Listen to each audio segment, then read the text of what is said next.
Today on Talk Fulton, Atlanta school superintendent meets with Fulton's chairman and juvenile court chief judge. We'll tell you the disturbing reason why. And National Adoption Day creates forever families. We'll take you to the emotional ceremonies. I'm Yvette Jones, and Talk Fulton starts right now.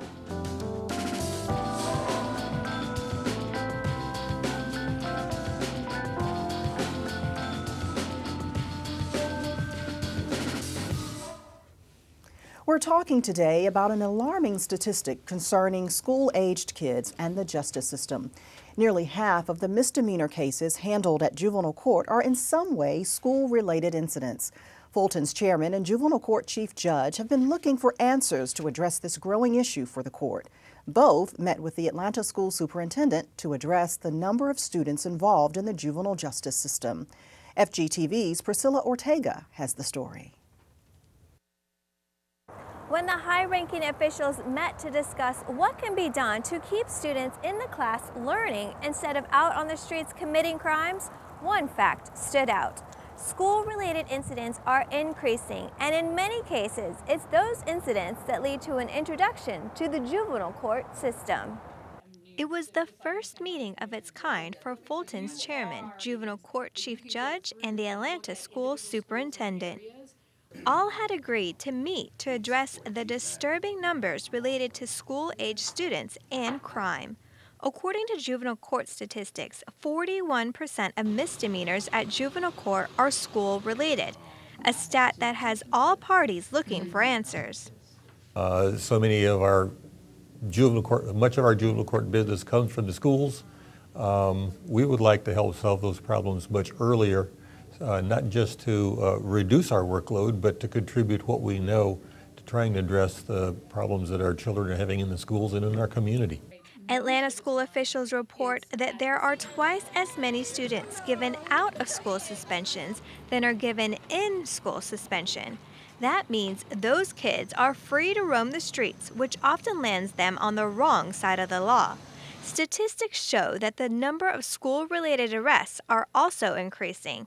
Atlanta superintendent says the bad behavior is having a huge impact on education and the future of the students. I think that if we were to get very targeted and specific and really try to address the needs of our most vulnerable students, that in the end, together, between the resources we have, we can really move a lot of children and their families to a better place. The increasing use of suspension and expulsion also increase the risk of dropout rates.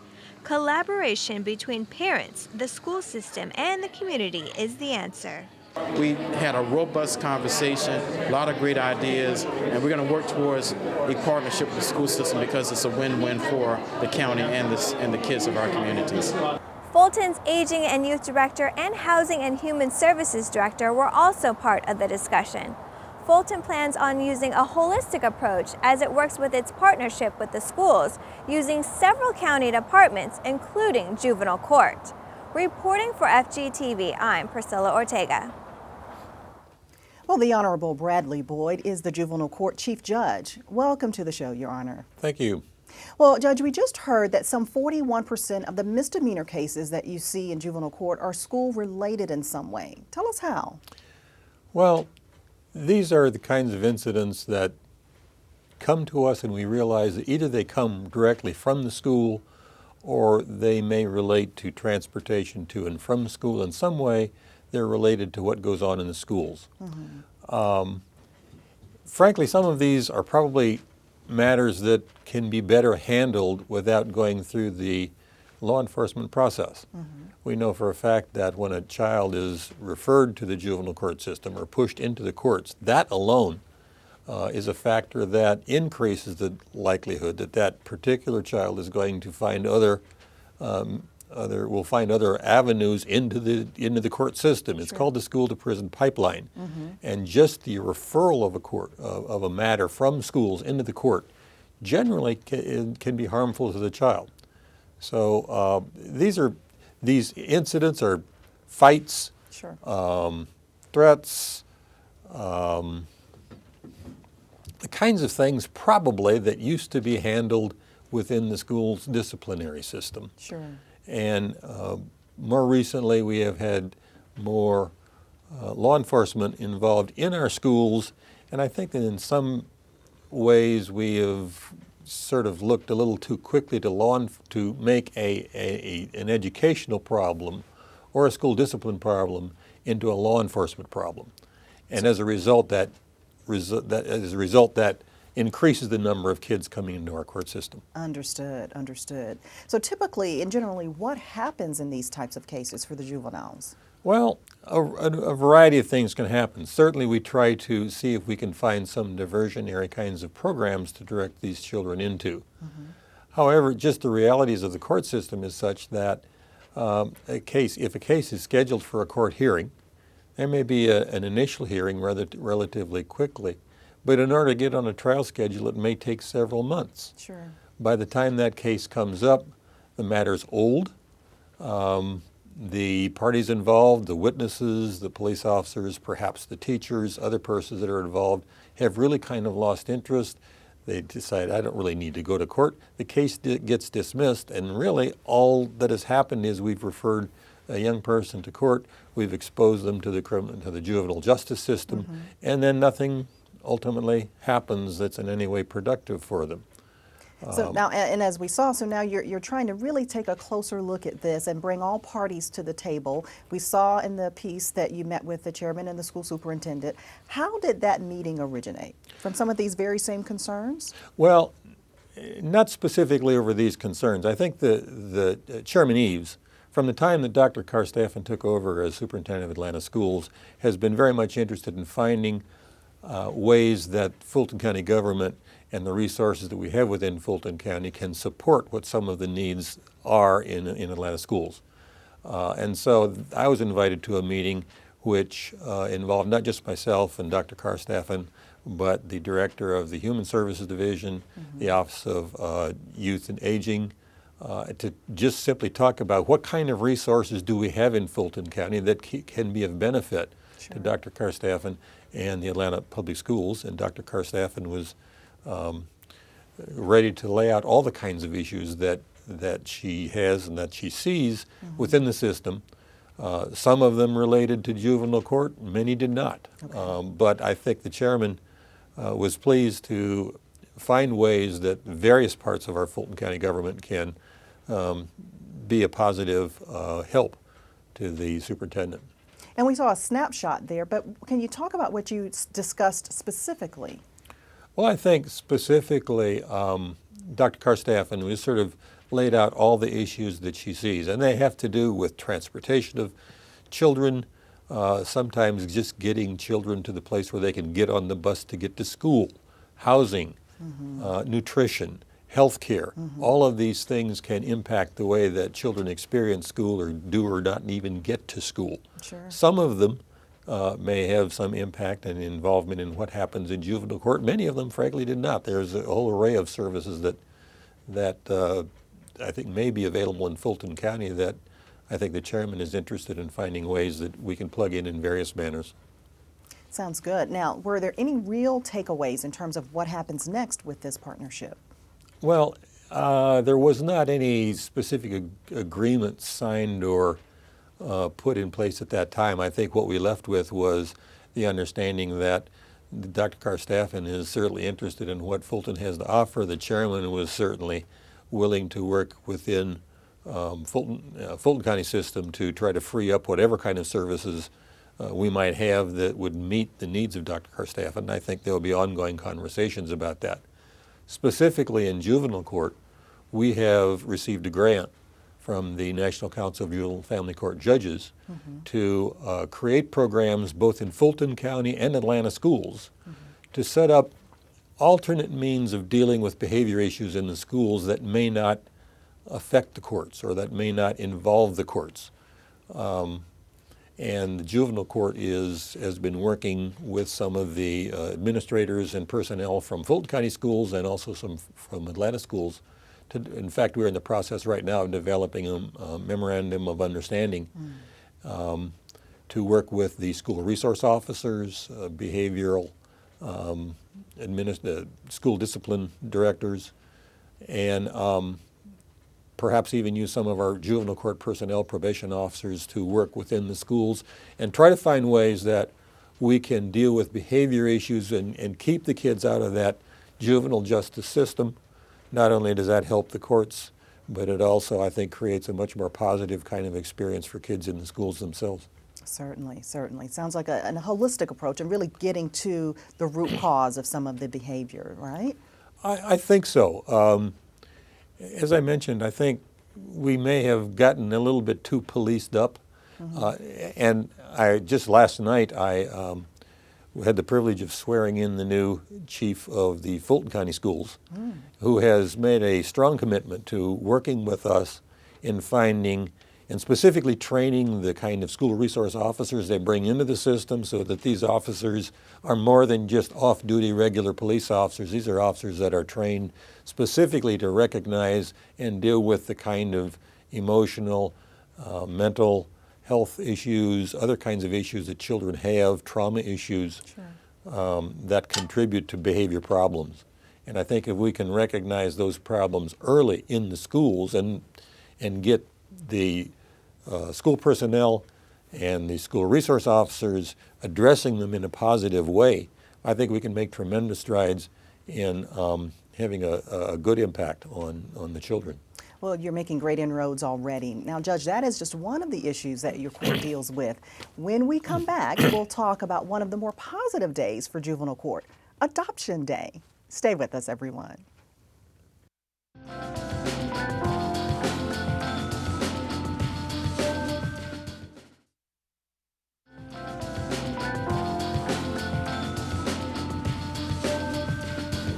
We've been talking with Fulton's Juvenile Court Chief Judge about the numbers of misdemeanor cases that in some way are school-related. But now we will switch gears a bit and share with you one of the highlights of juvenile court each year, National Adoption Day. FGTV's Shania Chavis-Rucker was there. I feel happy. It is that simple sentence that describes what this entire day was all about, officially placing children in permanent homes with loving families. This is a celebration of the best kinds of things that can happen in this court. The day started with a program for the soon-to-be parents where Fulton's Juvenile Court Chief Judge set the tone. Then others who knew firsthand what it was like to adopt children or be adopted offered their testimonials and support. When I was 4 years old, my father married my mother, and he adopted me as his own. So it's very special to me because he chose me by divine intervention, and I am so thankful to God for him, and I know that your children are so thankful for you. Once the speeches were done, families filed into the chambers of the juvenile court judges to sign their paperwork to make their adoptions official. You think about the kids. You think about what you're doing for the kids. You think about a child that's not going to be just left out there without a family. You know, your compassion comes out. You just think about what you're doing for the kids. In all, 14 children in the county had their adoptions finalized.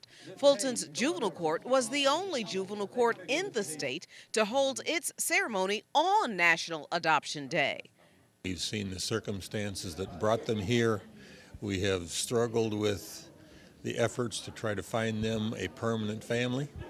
The Department of Family and Children's Services has done remarkable work in getting them here, and today it's the cherry on top of the sundae. It's the great day. About 80 other children in Fulton County are currently waiting to be adopted in the Department of Family and Children's Services. But on this day, the love was evident as families opened their hearts and forever changed the lives of these young children. Just ask little Miracle Floyd. I feel happy. Why?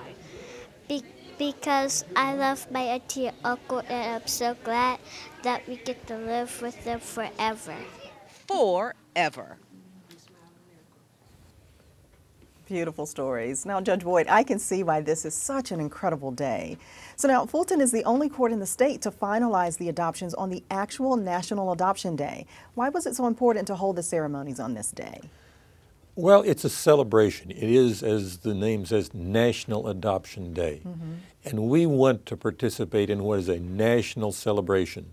And I think participating in this national event can add visibility, can raise the profile of a very important issue, a very important day, a very important process.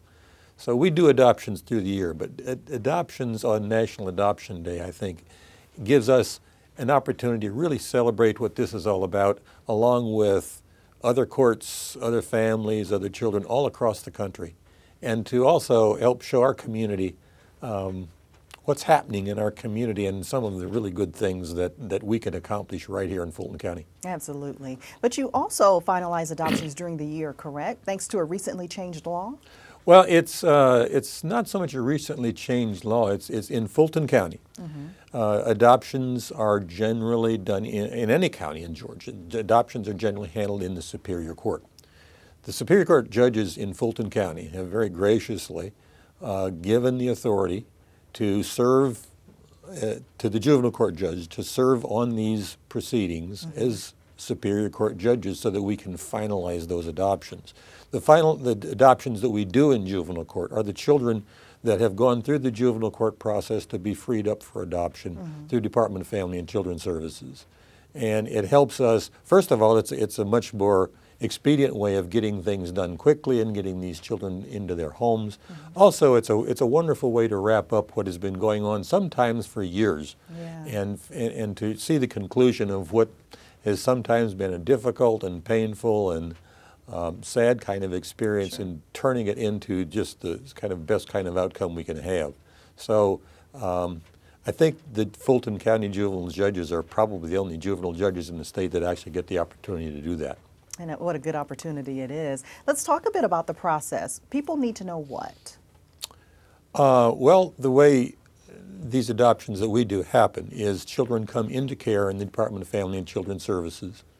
When a child is taken into care and removed from their home, initial efforts are made to try and restore that family and fix whatever it is that caused that child or those children to be removed. Sure. However, we also realize that it's harmful to children to be in this kind of in-between land of where their home was and the foster home where they are now, and it's harmful to children to linger in foster care for long periods of time, not having any sense of permanency or who their family actually is.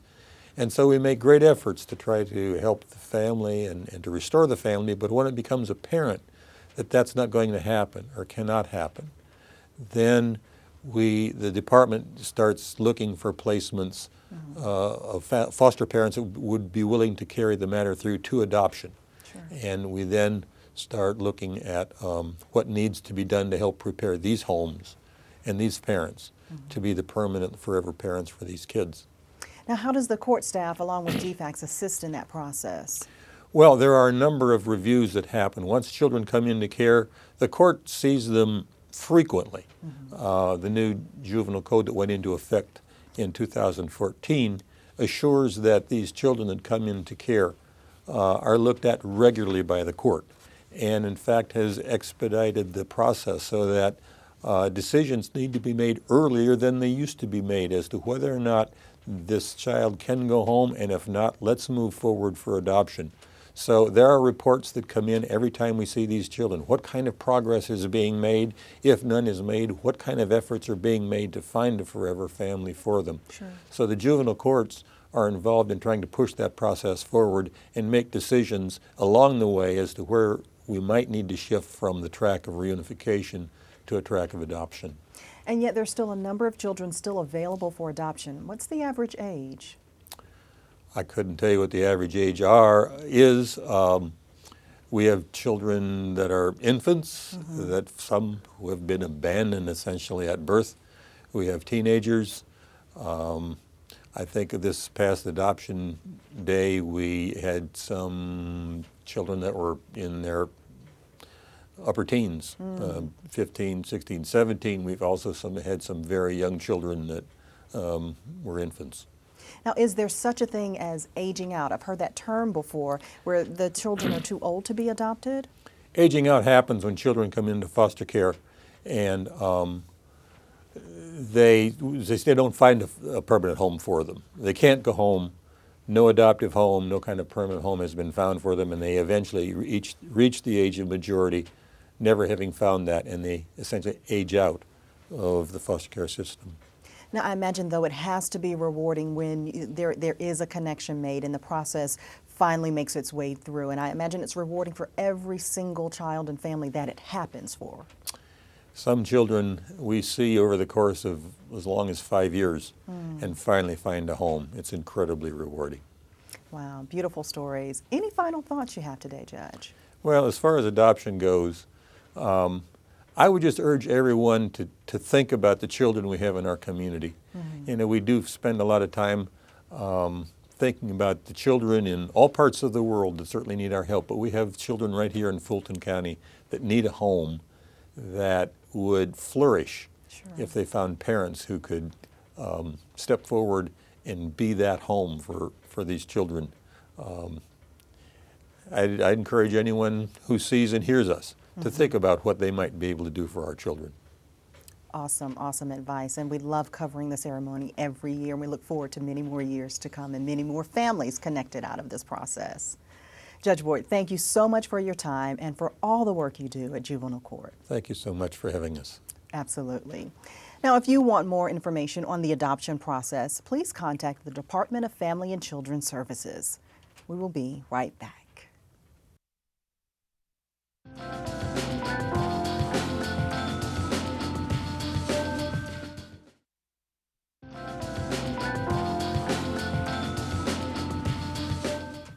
Well, that does it for this edition of Talk Fulton. A special thanks to Judge Bradley Boyd, and a special thanks to you, of course, for watching. We invite you to email us to let us know what topics you'd like to see addressed on Talk Fulton. Email us at fgtv.feedback@fultoncountyga.gov. I'm Yvette Jones. We'll see you next time.